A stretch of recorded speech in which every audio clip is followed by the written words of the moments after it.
Went to his office. I handed him one copy of my magazine and one copy of the competitors.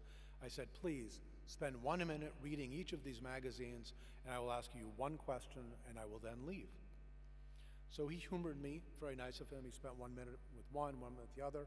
So I said, what is the single biggest difference between these two magazines? And he said, well, one seems to be more business-oriented, one a little bit more general, one is more text-oriented, one has got better graphics. I said, no, that's not the main difference. I said, the only difference that matters is that the readers of my magazine can afford to buy a BMW. I got up, I walked out, he called me back, I got the advertising, it was great. But in retrospect, of course, I realize, and I apologize to BMW now, in retrospect, I had no data actually to prove that my readers were that much more affluent than readers of Asia Week.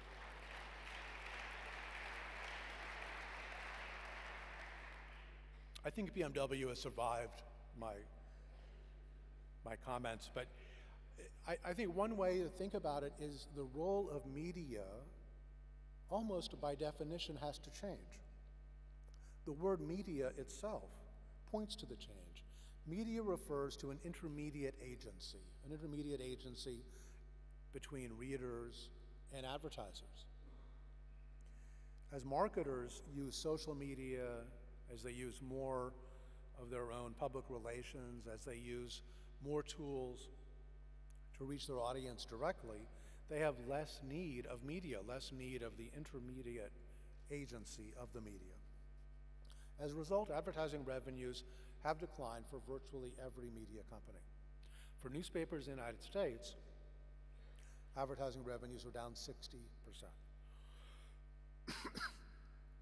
Pardon me, digital advertising has become such an efficient market that, as you know, some categories of advertising are literally a marketplace. The automatic bidding is setting price to meet demand. And a core law of economics, of course, is that as supply expands, price must fall unless demand also rises. The problem with new websites and new digital apps and more people going online is that the supply of digital advertising inventory from the publisher's point of view approaches infinity. It continues to grow. As supply grows, the prices that publishers have been able to get, the CPMs have come down, the sell-through rates of advertising have come down. And this leads to the third piece of wisdom that I would like to share. This is an observation prompted by the internet, which says, if you're not paying for something, you're not the customer. You're the product being sold. So this comes from a blogger in 2010. What this means is that if you're getting a free product like Facebook or Google or a free news website, you're not the customer. You're the product being sold, primarily, of course, to advertisers. Now, this is not a bad deal for consumers. It's a great deal for consumers. We get free access to email, to phone calls around the world. More than 1 billion people use Facebook without paying a penny for it. But at the same time, people should realize who the real customer is. Now, it is not new for media companies to make decisions primarily based on what advertisers need rather than what readers need. But we certainly see a lot of it in the digital era.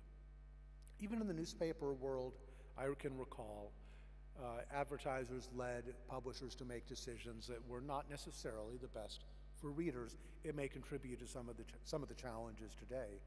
And I first saw this unknowingly, I must say, at the very beginning of my career in 1980. I was a summer intern at the Wall Street Journal, and they had me come along to a focus group. The topic for the focus group was, would readers like to have a second section of the print Wall Street Journal? For its first 100 years, the Wall Street Journal, like many newspapers, had only been one section. The problem was advertising demand was so great, the paper was sold out, didn't have room for the ads, many issues. The advertising department said, let's add a second section. We'll have more room for advertising.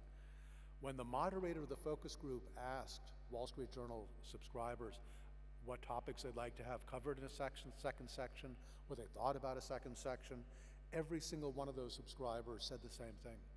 They said, no, no second section, absolutely not.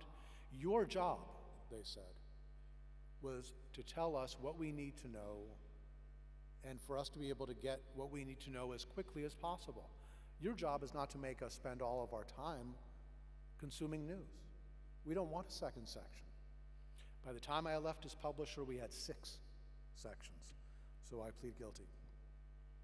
In the digital era, of course, readers have a lot more power than they had in the print or analog era. One of the results is, as online publishers have added more and more intrusive advertising, as page load times have gotten slower and slower, readers have responded by taking matters into their own hands, the most recent trend being ad blockers.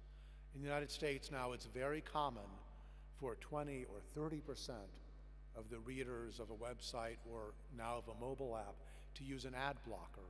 This means that for 20 to 30% of the readers, there's no advertising revenue at all.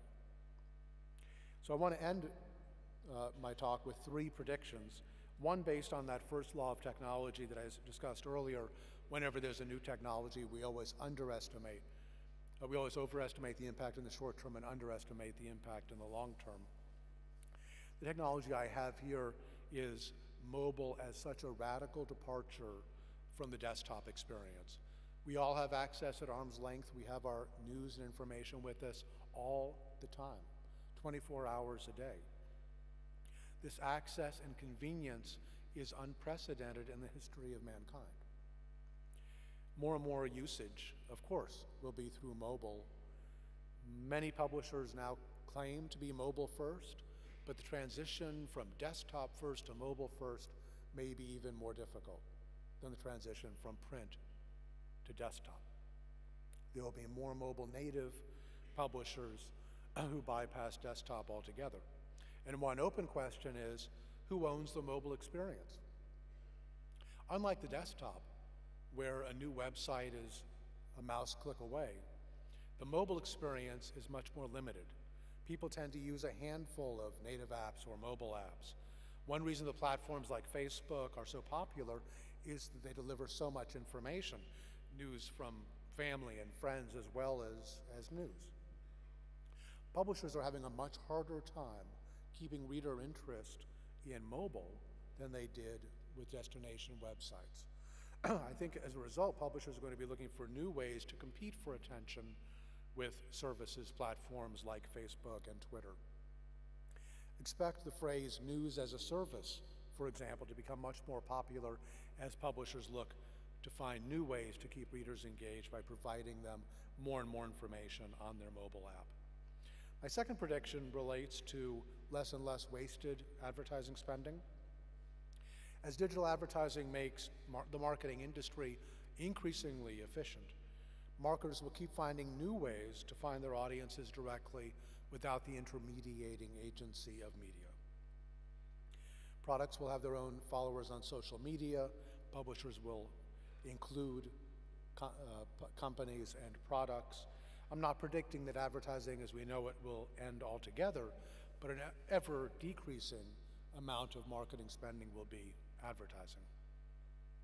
My third and final prediction is based on that truism that if you're not paying for something, you're not the customer, you're the product being sold.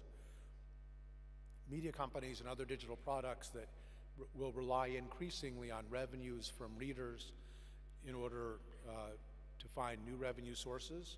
They will make their consumers more the customers instead of relying on customers as the products being sold. A few years ago when I started the company called Press Plus that provides software to publishers to launch digital subscription services, people were very skeptical that anybody would pay to access news and information online. By now around the world, most newspaper publishers, increasing numbers of magazine publishers, and now digital-only publishers are looking to generate digital subscription revenues in addition to ad revenues.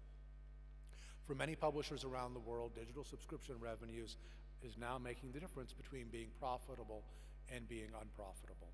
So that trend, I think, will continue, and publishers in Germany and around the world that get most of their revenue from readers have the kind of sustainable business model that ones that still rely overwhelmingly on advertising do not.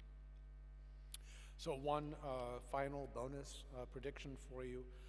While I thank you very much for the honor of your attention this evening, I do feel duty-bound to predict that whatever any of us thinks about the digital future today, it is going to surprise us tomorrow. Thank you.